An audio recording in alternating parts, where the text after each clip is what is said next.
Before LPs were widely adopted in the mid-1950s, the concept of a full-length studio album as an artistic format wasn't that common because 78s, for example, couldn't hold that much music. And as the LP started gaining traction in the late 1940s through to the mid-1950s, the industry was still transitioning, so singles remained the focus and many LPs were just compilations. So, although there is a long list of banger singles pre-1950s, they weren't typically part of studio albums. For example, many people think that Sarah Vaughan's Black Coffee is from the album After Hours in 1955, but actually it was a single released way earlier in 1949. Or Strange Fruit, ostensibly coming off of Lady Sings the Blues in 1956. But Billie Holiday first released that song 17 years earlier in 1939, and that was 2 years before America even entered the Second World War. Yet people erroneously associate that sound with the 1950s because that's when all of the famous LPs came out, but many of them at that time were just compilations of earlier singles. So in this video, I'm going to start in the mid-1950s, specifically 1955, when the LP format really became more mainstream, and every year from 1955, I'll pick LPs that are typically considered the most significant or genre-defining of the particular year. And because there are typically many such important albums each year, I'm going to narrow it down based on my personal favourites. So this is not just another regurgitated top-ranking albums list which you can find anywhere else online, nor is it a purely arbitrary list based on my personal taste, because every single album on this list is highly important, and selecting it chronologically year by year also makes things more interesting because, for example, if you ask me for a list of the most important jazz albums of all time, I'm probably going to include Time Out. But if you ask me which are the most important albums of 1959, or I'm forced to exclude Time Out because there are other albums which I think are even more important, because 1959, especially for jazz, was just a totally mind-blowing year. So I'm going to cover each and every year up until the start of the last decade, so ending in 2019. And that's because it's too recent to say which albums are enduringly important from the decade we're in, especially when we're only halfway through that decade. And added to this, the album format is kind of slowly starting to become obsolete, with the emphasis returning to singles. But please do tell me in the comments down below if you feel there are already albums this decade that we can safely call highly important genre-defining classics. Throughout the history of recorded music, some years had an abundance of elite albums, so in many cases on my list, there are multiple albums in each year. And that's not me just rattling off a list of all of the best albums of the year. No, because there was maybe 100 good albums in each year where I listed multiple albums. You should see it instead as me just listing the number one best album, but in some years they're tied because it was just impossible for me to pick the one single best album in that year. So I picked multiple ones, but they're all number one top spot, but they're just tied because it's just impossible to break that tie because they're just so you just can't do it. So some years, I think in one year I have like 5, but I'm really trying to just pick one. So don't see this as me just saying all of the good albums in the year, because there are many good albums, hundreds in every single year. And so I'm really just trying to pick number one. And so if you think I've overlooked a landmark album, maybe I agree that it's landmark and I really like that album as well, but it was maybe number 2 on my list. But I'm really just trying to pick number 1, and in some cases they're tied.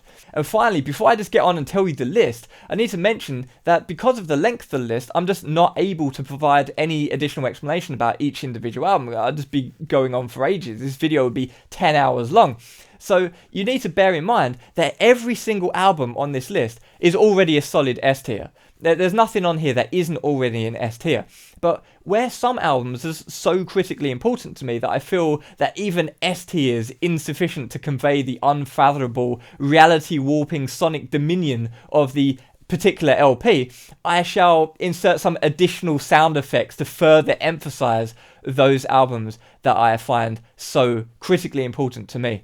So without further ado, let's get into the list. So from 1955, Clifford Brown and Max Roach, Study in Brown. 1956, Charles Mingus, Pithecanthropus Erectus. 1957, Little Richard, His Little Richard. 1958, Miles Davis, Milestones. 1959, and as I already mentioned in the intro, this year was absolutely mind-blowing, especially for jazz, so it's exceptionally difficult to narrow it down this much. So I've selected 3 here. Ornette Coleman, The Shape of Jazz to Come. Miles Davis, Kind of Blue. João Gilberto, Chega de Saudade. 1960, John Coltrane, Giant Steps. 1961, Oliver Nelson, The Blues and the Abstract Truth. 1962, Ravi Shankar, Improvisations. 1963, The Beatles, Please Please Me. 1964, The Beatles, A Hard Day's Night. For 1965, again I've got 2 albums because one is The Beatles and the other is one of my favourite albums of all time. And so The Beatles, Rubber Soul, and John Coltrane, A Love Supreme. 1966, I've got 2 albums again. This is just too difficult to choose between The Beatles' Revolver and The Beach Boys' Pet Sounds. Now, if you thought it was hard trying to decide between albums like Revolver and Pet Sounds, well, 1967 was absolutely impossible because in this kind of time, the late 60s, there were so many defining albums coming out one after another. And if you look back on them and you think, these all came out in the same year? What? It's absolutely crazy. And it feels criminal getting this list to as short as I already selected it. But remember that these are all tied for first place. I just can't pick a winner here. And so it's longer than the one that I'm supposed to be picking, but I just can't get it down any less than this. So let's get into it. We had 2 absolutely defining Beatles albums. We had Sgt. Pepper's and Magical Mystery Tour. Some people dispute whether that's a legitimate album or whatever, it's an album. We got The Doors, self-titled, Jimi Hendrix Experience, Are You Experienced, Captain Beefheart and his magic band, Safe as Milk, and Piper at the Gates of Dawn, absolutely defining album, Pink Floyd with Syd Barrett. How can I pick between those albums? It's impossible. So moving on to 1968, also very difficult, but I've got it down to 2. The Beatles, The White Album, and Silver Apples, self-titled. 1969, Abbey Road, The Beatles again, of course. Led Zeppelin released Led Zeppelin 1 and 2 in that year. And then The Beatles again with Let It Be. Miles Davis, Bitches Brew, Black Sabbath, Paranoid. 1971, Led Zeppelin again with Led Zeppelin 4. Can, Tego Mago, The Doors, LA Woman. Also couldn't select a single winner from 1972, so the following 3 albums are all tied for first place as well. So we've got Al Green, I'm Still in Love with You, Yes, Close to the Edge, David Bowie, The Rise and Fall of Ziggy Stardust and the Spiders from Mars. 1973, Pink Floyd, Dark Side of the Moon, obviously, but Stevie Wonder also released Inner Visions and Herbie Hancock also released Headhunters. And so all 3 albums are tied first place. 1974, Kraftwerk, Autobahn. 1975, I've got 3 albums again, can't decide between them, all first place. Fela Kuti, Expensive Shit, Pink Floyd, Wish You Were Here, and Ankanang Kunchai, Isan Lamplian. 1976, I've got 2 albums tied for first place, and that's King Tubby Meets Rockers Uptown, and Shakti with John McLaughlin. 1977, again 2 albums, Steely Dan, Asia, and Stranglers, No More Heroes. And for 1978, again, I can't pick number 1, it's tied between 2, and that's Brian Eno, Ambient 1, Music for Airports, and Steve Reich, Music for 18 Musicians. 1979 is again tied between Gang of 4 Entertainment and Joy Division, Unknown Pleasures. 1980, Talking Heads, Remain in Light. 1981, Minor Threat, self-titled. In 1982, Michael Jackson released Thriller, which is obviously such a monumental album that you'd be forgiven for thinking that it just absolutely eclipsed everything else that year. However, Philip Glass released Glassworks that year, and Glassworks is absolutely phenomenal, and many people have overlooked that. It is one of the most popular releases in its genre, but many people might have overlooked that, and especially if you're just looking in 1982, Thriller takes the win normally. But I feel that Glassworks is such an important release that it would be criminal not to give it tied first place with Thriller, however controversial that might seem. In 1983, there's a much less controversial pick because everyone knows that Madonna's self-titled is the correct choice for that year. Same for 1984. Madonna, Like a Virgin, is obviously the correct selection. Now, 1985 requires a bit more explanation because Phil Collins released No Jacket Required, and a lot of people my age and younger like to underestimate Phil Collins as an artist who was absolutely incredible. But if you were to ask me, is No Jacket Required the best album of 1985? I'd say yes, tied with one other album which I'm going to tell you in a second. But if you were to ask me, is No Jacket Required the best Phil Collins album? I'm going to say, maybe not. Maybe Face Value is the best album. They're both amazing albums, but maybe Face Value is slightly better. However, Face Value came out in 1981. Who else came out in 1981? Minor Threat. Now, you can't compare Minor Threat with a really, really good Phil Collins album, because on one hand, it's a really, really good album, and it's great, but on the other hand, Minor Threat. Now, anyone who doesn't know about Minor Threat, they created an entire subculture. They are hardcore punk. They created the straight edge movement. People have tattoos of Minor Threat and straight edge on their arms prominently. So obviously, if you're going to compare any album to Minor Threat in the same year, you got no chance. It's Minor Threat. But in 1985, No Jacket Required was phenomenal. And the only competition, in my opinion, is the next album which I'm going to say, which ties for number one in 1985, and that is The Smiths' Meat is Murder. 1986, The Smiths again, The Queen is Dead. 1987, although it's a bit cheesy, you can't deny the impact that Appetite for Destruction had. So Guns N' Roses win 1987. For 1988, I give it to Sonic Youth, Daydream Nation. 1989, definitely Fugazi, 13 songs. For 1990, the correct answer is, of course, Merzbow, Cloud Coco Grand. And for 1991, the same thing happened as with Thriller in the 80s, and that's because Nirvana released Nevermind. And of course, you'd be forgiven for thinking that overshadowed many things in 1991 and for the entirety of the early 90s. However, Red Hot Chili Peppers also released Blood Sugar Sex Magic, and My Bloody Valentine also released Loveless. And those two albums are absolutely, like, you can't discount how influential those albums were on so much music to come, and how amazing those albums are in their own right, regardless of how influential they are.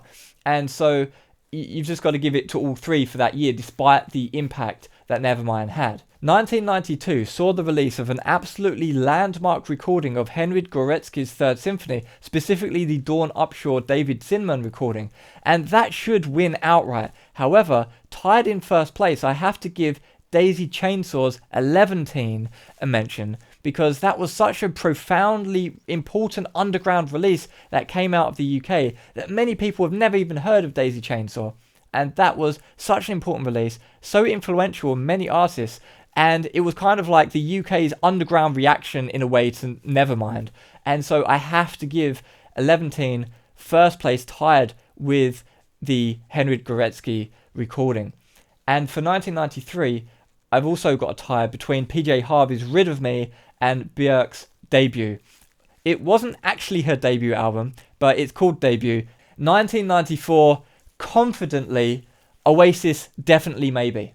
In 1995, Dave Grohl released Foo Fighters' Self-Titled, and I say Dave Grohl because he played all of the instruments himself on that one before he assembled the band that he went on to create the Foo Fighters that people know today and release all of that amazing catalogue, which is the legacy of the Foo Fighters. But the self-titled original album was all him, and it was absolutely incredible. I love that album. But in that year, there was also some other amazing albums, and so tied with that album in first place must, in my opinion, be Autechre's Try Repeté.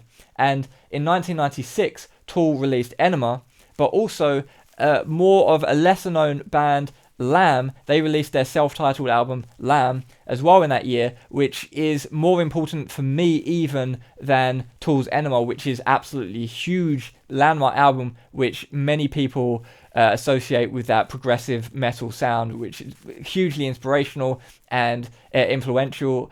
And so those are very important albums for me, but many people don't know the second one, Lamb, self-titled. And 1997, this was a bonkers year again.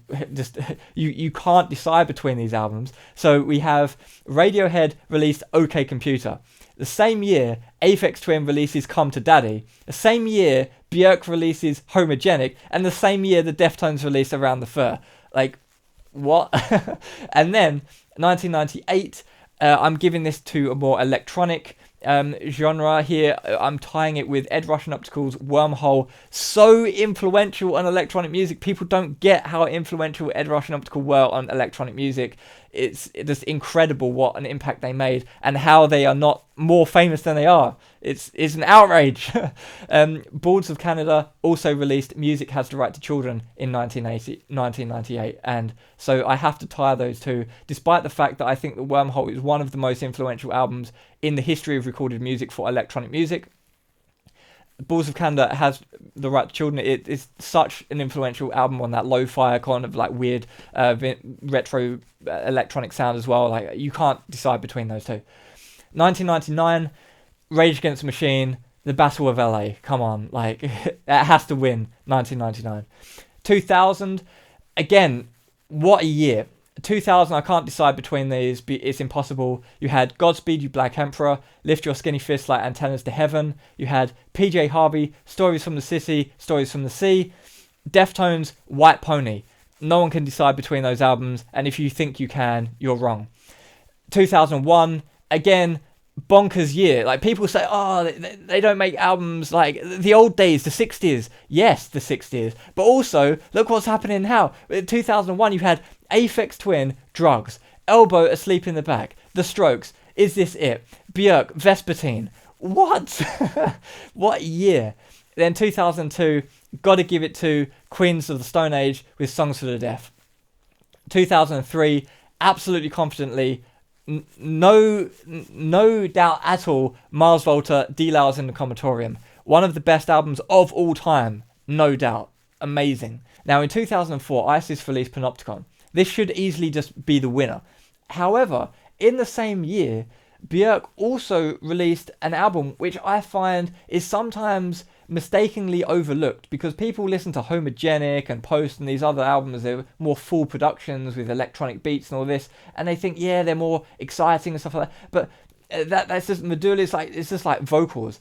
Exactly, it's just vocals. I think the whole thing was recorded on an SM58, and it's amazing what she was able to do with just vocals. It's incredible. And so I've got to, it's just such an amazing album. I've got to tie that with Panopticon. 2005 is also a bonkers year, because Mars Volta released Francis the Mute on triple vinyl, and that's obviously one of the best albums of all time.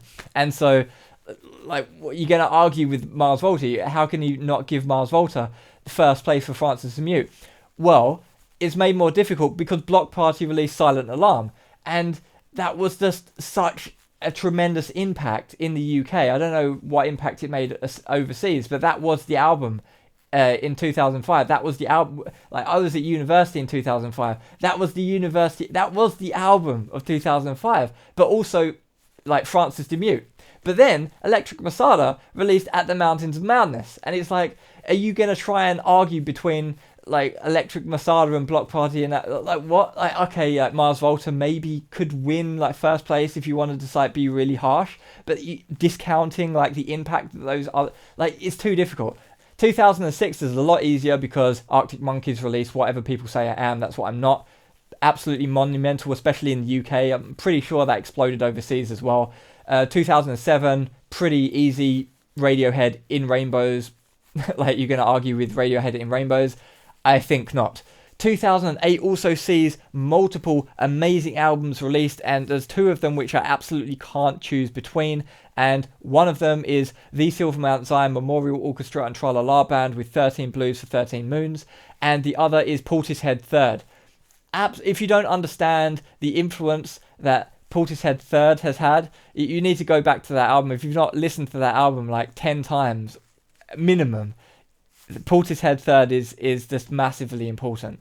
2009, in my opinion, has less monumental albums. There's a couple of good albums I can't choose between. I've got Dirty Projectors, Bitter Orca, and Dead Weather, Whorehound. I think both those albums are fantastic. They're not as monumental as the albums I said previously in 2008.